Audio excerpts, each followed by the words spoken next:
নমস্কার, আমি অনিন্দিতা। আজ আমি আপনাদের সঙ্গে চিংড়ি মাছের মালাইকারির একটি রেসিপি শেয়ার করব। অতি অল্প উপকরণ দিয়ে বাড়িতে কিভাবে বিয়েবাড়ির স্টাইলে চিংড়ি মাছের মালাইকারি বানাতে পারবেন সেটি আমি আজকে আপনাদের সঙ্গে শেয়ার করব। প্রথমে আমি কড়াতে অল্প পরিমাণে তেল দিয়ে চিংড়ি মাছগুলো এক এক করে এপিট ওপিট করে ভেজে নেব। আপনারা চিংড়ি মাছগুলো দেখলেই বুঝতে পারছেন চিংড়ি মাছের ভেতরে আমি একটু করে কাঠি গুঁজে দিয়েছি। এতে চিংড়ি মাছগুলো ভেঙেও যায় না এবং দেখতেও সুন্দর লাগে। সার্ভ করার সময় চিংড়ি মাছগুলো আস্ত থাকে। আমি এখানে চিংড়ি মাছগুলো খুব হালকা করেই ভেজে নিচ্ছি, কারণ চিংড়ি মাছ খুব বেশি ভাজলে শক্ত হয়ে যায়। সেই কারণে আমি অতি অল্প সামান্য তেলের মধ্যে এপিট ওপিট করে শুধুমাত্র হালকা করে ভেজে নিচ্ছি। আমি এখানে চিংড়ি মাছের মালাইকারিটা নারকেলের দুধ দিয়ে করব। আপনারা চাইলে এটা মিল্ক পাউডার দিয়েও করতে পারেন, তবে নারকেলের দুধ দিয়ে টেস্ট একরকম হয়, মিল্ক পাউডারের টেস্ট অন্যরকম হয়। আমার কাছে নারকেলের দুধ দিয়ে বেশি পছন্দ বলে আমি নারকেলের দুধ দিয়েই করব। দেখুন আমার মাছগুলো সব ভাজা হয়ে গেছে। এবার আমি এক এক করে মাছগুলো সব তুলে নেব। আপনারা দেখলেই বুঝতে পাচ্ছেন, যেহেতু আমি মাছগুলোর মধ্যে একটা করে টুথপিক গুঁজে দিয়েছি, সেই কারণে মাছগুলো একটাও ভাঙেনি, যেমনি ছিল তেমনিই আছে। এরপর আমি ওই কড়াটার মধ্যে আর অল্প পরিমাণে তেল দিয়ে দিব।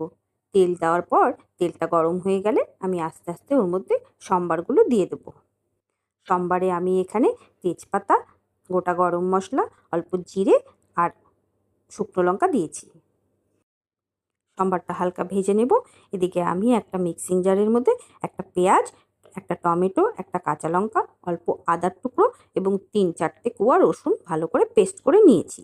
মশলাটা ভালো মতো ভাজা হয়ে গেলে এরপর আমি এর মধ্যে সেই মিক্সিং জারে করে রাখা মশলাটা দিয়ে দেব। মশলাটা দেওয়ার আগে আমি ওর মধ্যে একটু হলুদ আর একটু লবণ দিয়ে তারপর আস্তে করে আমি মশলাটা ছেড়ে দেব, যাতে মশলাটা পুড়ে না যায় বা ছিটকে না আসে। এই ট্রিকটা আপনারাও অ্যাপ্লাই করে দেখতে পারেন। এতে কিন্তু মশলা সহজে গায়ে ছিটে আসে না, অনেকটাই ইজি হয়ে যায় তেলের উপরে মশলাটা ছাড়তে। দেখুন আমি এইবারে পেস্ট করে রাখা মশলাটা এর মধ্যে দিয়ে দিলাম। এবারে আস্তে আস্তে আমি নেড়ে চেড়ে সুন্দর করে কষিয়ে নেব। মশলা কষার উপরেই রান্নার স্বাদ অনেকটা ডিপেন্ড করে। সেই কারণে আপনারা মশলাটাকে খুব ভালো করে কষাবেন, যাতে এর মধ্যে থেকে কোনো রকম কাঁচা গন্ধ না আসে।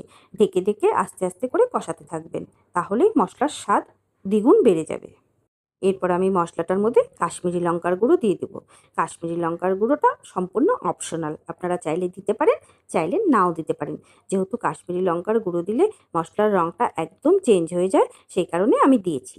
এরপর আমি এর মধ্যে গোলমরিচের গুঁড়ো কিছুটা দিয়ে ভালো করে নেড়ে চেড়ে কষিয়ে নেব। এরপর আমি একটু পরিমাণ মতো চিনি দিয়ে দেবো, কারণ চিংড়ি মাছের মালাইকারি একটু মিষ্টি মিষ্টি খেতেই ভালো লাগে। সেই কারণে চিনিটা আপনারা কোনোভাবেই মিস করবেন না। এরপর আস্তে আস্তে ভালো করে মশলাটা কষিয়ে নেবেন। আমি এখানে ঢাকা চাপা দিয়ে বারবার করে আস্তে আস্তে করে মশলাটা নেড়ে নেড়ে সুন্দর করে কষিয়ে নিয়েছি। দেখুন মশলাটা সুন্দর করে ফুটছে। এবারে যখন উপর থেকে তেল ছেড়ে আসবে, তখন নেড়ে চেড়ে আপনারা নারকেলের দুধটা এর মধ্যে আস্তে করে দিয়ে দেবেন। এই রান্নার প্রধান উপকরণই হলো নারকেলের দুধ। এবারে আমি আস্তে করে নারকেলের দুধটা এর মধ্যে ছেড়ে দেব। নারকেলের দুধটা দিয়ে ভালো করে মশলাটার সঙ্গে মিশিয়ে নিয়ে আমি কিছুক্ষণ মশলাটাকে ফুটতে দেব। মশলাটা ফুটে উঠলে তারপরে আমি নেক্সট স্টেপে যাব। নারকেলের দুধটার সঙ্গে আমি মশলাটাকে সুন্দর করে নেড়ে চেড়ে মিশিয়ে নিয়ে ফুটতে ছেড়ে দেব। ফুটে গেলে এরপরে আমি এর মধ্যে 2টো কাঁচা লঙ্কা দিয়ে দেব। কাঁচা লঙ্কাটা এখানে শুধুমাত্র ফ্লেভারের জন্য দিয়েছি, ঝালের জন্য কাঁচা লঙ্কা আমি আগেই বেটে নিয়েছি। এবারে আমি ভেজে রাখা চিংড়ি মাছগুলো মশলার মধ্যে আস্তে করে ছেড়ে দেব। এরপর আমি চিংড়ি মাছগুলো এপিট ওপিট করে সুন্দর করে নেড়ে চেড়ে নেব, যাতে মশলাগুলো চিংড়ি মাছের মধ্যে সুন্দর করে ঢুকে যায়। এরপর আর একটা উপকরণই বাকি, সেটা হলো 1 চামচ ঘি। আপনি চাইলে দিতে পারেন, না চাইলে নাও দিতে পারেন। আপনি যদি একটু রিচ পছন্দ করেন, তাহলে আমি বলবো 1 চামচ ঘি অবশ্যই অ্যাড করবেন। দেখুন মাত্র ঘরে থাকা কয়েকটা উপকরণ দিয়ে কত সুন্দর একটা বিয়েবাড়ির স্টাইলের চিংড়ি মাছের মালাইকারি খুব অল্প সময়ের মধ্যে তৈরি হয়ে গেল। এবারে আমি ঘিটা দিয়ে হালকা হাতে একটু নেড়ে সুন্দর করে ঢেকে দেব, তাহলেই তৈরি হয়ে যাবে আমার চিংড়ি মাছের মালাইকারি। ঘরে থাকা অতি অল্প উপকরণ দিয়ে অতি সহজে খুব কম সময়ের মধ্যে বিয়েবাড়ির স্টাইলের একটা চিংড়ি মাছের মালাইকারি তৈরি হয়ে গেল। তাহলে আপনারাও বাড়িতে ট্রাই করে দেখবেন। দেখুন আমি যেহেতু চিংড়ি মাছে কাঠি ঢুকিয়েছিলাম, সেই কারণে একটা চিংড়ি মাছও ভাঙেনি, সব অ্যাজ ইট ইজ রয়েছে।